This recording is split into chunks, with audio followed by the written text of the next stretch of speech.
Keenyaaf dargaggoon keessatti hirmaatee kan baratu isaaniidha waan ta'eef dhala bor biyya kana fayyadu waan ta'eef barnoota keessatti dargaggoonni hirmaachuu danda'utu irra jiraata. Barnoonni akkuma jenne sanii barnoota meaningless godhanii achuma dhaqanii waa caala. Amma fakkeenyaaf warri waa barsiisullee dhugaa dubbachuudhaaf keessattuu barsiisuun naannoo kanarratti osoo sirriitti if muranii ijoollee kana waa barsiisan. Amma namni tokko jecha Ingiliffaa tokko yoo barreessu achi keessatti picture jecha please spell it yoo jetteen fakkaatuu danda'u jecha Quraana fakkaatan sanitti. Fakkeenyaaf jaa jechuun sun amma fakkaatutti Quraanatti fakkaatamaa jechuudha. Akkasumas pen jecha nama P-E-N pen pencil yoo jennu taate fakkeenyaaf P-E-N-C-I-L pencil akkasitti barataa kana waan barreessituuf sana akka inni fakkaatuu danda'utti barsiisuudha jechuudha. Picture jecha yoo jennu taate fakkeenyaaf P-I-C-H picture A-R-E akkasitti fakkatsiisuu danda'utu nurra jiraataa jechuudha. Kanaaf namni fakkataa waliin yoo barate Quraanaa ijoollee yoo fakkataa waliin baratte sirriitti qabatee barreessuu dandeetti jechuudha. Ingiliffaadhaanis wal qabatee barsiisaa akkasitti fakkachiisee yoo barsiise ijoollee beezii isa jalatti yoo bartanii sirriitti cimsan innis bordeebi'ee waa cimsuu danda'a waan ta'eef akkuma argan ofirraa baasiidhaa yoo kadeemu taate gaarii miti waan ta'eef naannoo kanarratti illee warri waa barsiisullee sirriitti osoo ijoollee tan waa qabsiisee waan jedhuun qabaa. Kanaa wajjin hawaasummaa keessatti fayyaa keessatti fayyaa mataan isaa saaniteeshinii qulqullinni adda addaatu jira. Kanaaf dhimmoota fayyaa keessatti illee sirriitti hirmaatuu danda'utu irra jiraata. Qabsoo istiraagala wanni jedhanii waa hundaa qabsoon sirreessinaa jechuudha. Amma naannoo fayyaatti yoo ilaaltu ilaalchi gadhee wayii tokko jira. Inshuraansii namaa baasanii nama inshuraansii qabu deemati irraa jechuun ni jira jechuudha. Kun sirrii miti jechuudha. Uummanni kun keessa isaa irraa baasee wannoo gadheef akka itti fayyadamuuf. Naannoo kanarratti illee naannoo fayyaatiin wal qabatee dargaggeessi keenyas ta'ee eenyuyyuu lammii kamiyyuu qabsaa'ee lammii keenya kan baratiin kana guggufachiisuu caalaa karaa inni tajaajila ittiin argatuu danda'u tajaajiltummaa wani jedhamu tajaajila uummataa kennuu irratti yoo hundi keenyaa wal qixa qabsoofnee sambaa tokkoon hafuura baafannee wani sun fuula duratti deemuu dandeetti. Barnoonni mataan isaa akkasii barnoonni illee barsiisonni illee sirriitti filaaluu danda'utu irra jiraata. Barataaleen filaaluu danda'utu jiraata. According to respect his teacher. He should have to respect his teacher. Barsiisaa isaa kabajuutu irra jiraata. Not only the teacher, mother and the father. Haadha abbaalee ilmi kabajuutu irra jiraata jechuudha. Tokko tokko yeroo if ga'e waa xiqqoo sumuna lama wata keessa kaa'ate qonyee irraan haadha laaluun jira abbaa laaluun jira waddaa asitti miidha. Anaa miti akkamitti akka guddatee achi ga'ee iyyuu hin beeku waan ta'eef naannoo kanarratti keessattuu kabajni haadha abbaa kabajni barsiisaadhaa jiraachuutu irra jiraata waan jedhuun qabaa. Karaa kanaan ijoollee bilxii karaa hunda keessatti hawaasummaa keessatti siyaasa keessatti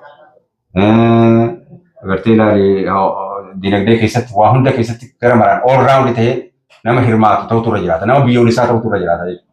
Nama yoo cichallee afaa isaa irraa cichu osoo hin taane nama biyya irraa cichu ta'utu irra jiraata jechuudha. Aantummaa uummataa qabu, gartummaa uummataa qabu. Amma yoo ilaaltu ijoolleen takka takka haalli isiin itti biyya kana keessatti itti yoo miidhamtee yoo gartee biyyaa baatee biyya itti miitu jira jechuudha. Iddoo irra dhaabattu qabdi jechuudha. Bakka itti uummata isii sappoortii gootu qabdi jechuudha. Yaadaanis haa ta'u, kennaadhaanis haa ta'u, waa tokkoonis haa ta'u bakka itti yaadatamtu qabdi waan ta'eef namni maraa akkasitti nama ittillee isaa irraa cichu osoo hin taane nama uummata irraa yoo du'e illee du'u. Yoo hir'isillee uummata hir'isu ta'utu irra jiraata. Kanaaf dargaggoonni gara maratti gahee qabdi. Biyyi dargaggoon ijaaramti. Siyaasas ta'ee diinagdee wani takkaleen dargaggoon ala deemuu danda'u jirtu. Dargaggoonni keenya sivilaayizii ta'ee qaroomee abbaa biyyaa ta'ee fuula duratti kan tarkaanfatu ta'utu irra jiraata waan jedhuudha. Egaa teeknooloojii fi barnoota dargaggootaaf shoora akkamii qabu? Teeknooloojiidhaan wal qabatee yeroon ammaa yeroo teeknooloojiidhaan diijitaal waan jedhamu jira yeroo amman kana biyyattii haalli itti ammayyaawaa deemtutu jira jechuudha.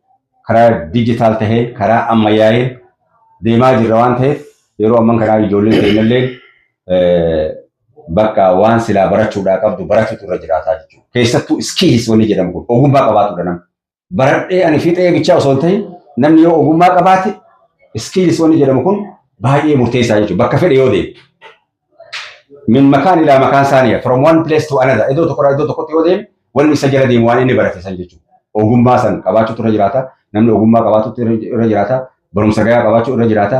Bakka deemetti illee wanni isa fayyadu.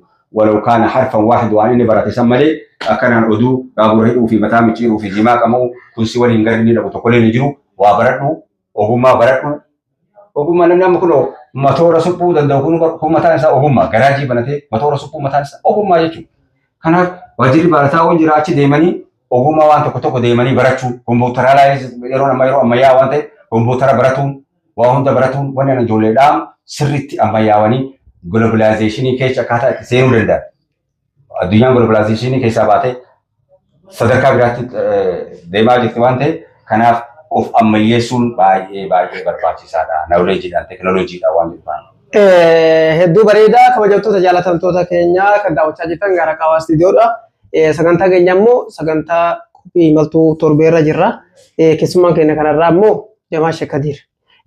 Dhimmi dargaggoota hedduutu as jala jira waan ta'eef dhiphina yeroo irraa kan ka'e kan dargaggoota haganumatti osoo bira murree gaarii jechuu barbaadeeti. Amma gara itti tarkaanfannu itti gaafatamummaa mootummaadha.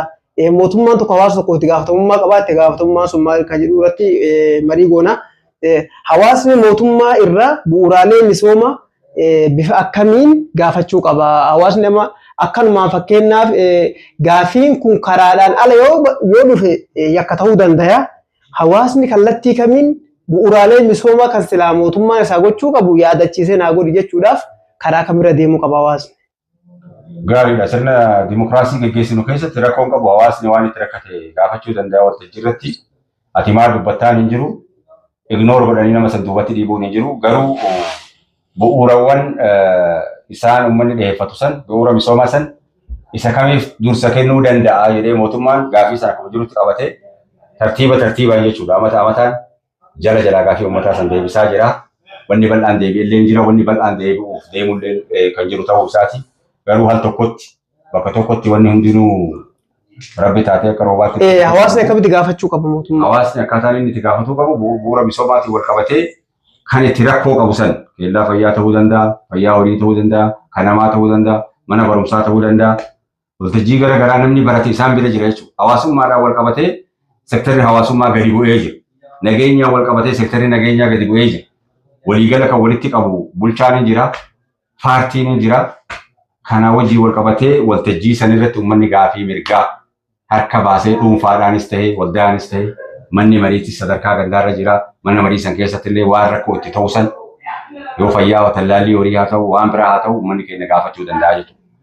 Gaafiin tokkolleen uummanni keenya gaafachuu hin dandeenye hin jiru jechuudha. Gaafii kamiyyuu bu'uura misoomaatiin wal qabatee gaafachuu danda'a. Kan isaan gaafatanii isaan hin gaafatinuu deebiin itti kennamaa jira waan ta'eef naannoo kanarratti yeroo amman kana keessattuu seencharii amma irra jiru kana keessatti yeroo amma irra jiru kana keessatti dhimmi bu'uura misoomaatiin wal qabatu dhimma mootummaan itti yaadee baajata itti dhangalaasee dalagaa jiruu fi sandaraan ammoo uummanni waan itti rakkoo qabu ibsachuu kan danda'u ta'uu isaati. Gaheen Oromoo fi sabni biraa biyya ijaaruu irratti qabu maali? Kan jedhu gara gaafii kennaatti finna. Oromoo fi yeroo kana akka biyyaatti Oromoo irraa maaltu eegama? Baay'ee gaariidha. Oromoo irraa wanni eegamu yeroo kana Oromoon sirnicha kana yeroo amman kana namni biyya kana bulchaa jiru hoggansi kun hoggansa regional state of Oromiyaa irraa hundaa'etu biyya bulchaa jira waan ta'eef wanni uummata Oromoo irraa eegamu akkaataa baratame sanii deemuu osoo hin ta'in biyya kanatti wanni baratame olaantummaa saba tokkoo, olaantummaa afaan tokkoo, olaantummaa aadaa tokkoo, regional state tokkoof sujuudanii bulu. Wanni biyya kana keessatti baratame kanaa jechuudha. Kanaaf uummata Oromoo irraa wanni eegamu maali?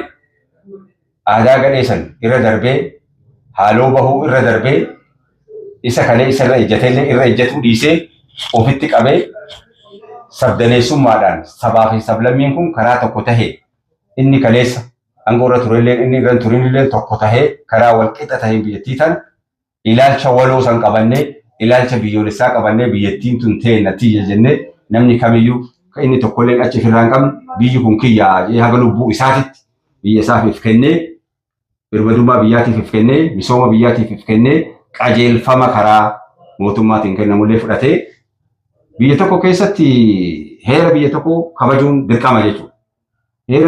Seerri heera keessaa gadi ba'a. Deebi'ee seerri sun heera san eega jechuudha. Namni tokko biyya tokko keessa jiraate heera biyyattii kana anin eeguun kabajuu kan jedhu ta'e kan nama girgiddaa qophiseeti jechuudha. Kanaaf namni kamiyyuu lammiin kamiyyuu heera biyyattii tumame san kabajuu danda'u turre jiraata jechuudha. Otherwise fi isaatii rakkoo keessa gala waan ta'eef. Kanaaf heerri seera keessaa bahee heera san eega waan ta'eef dhimma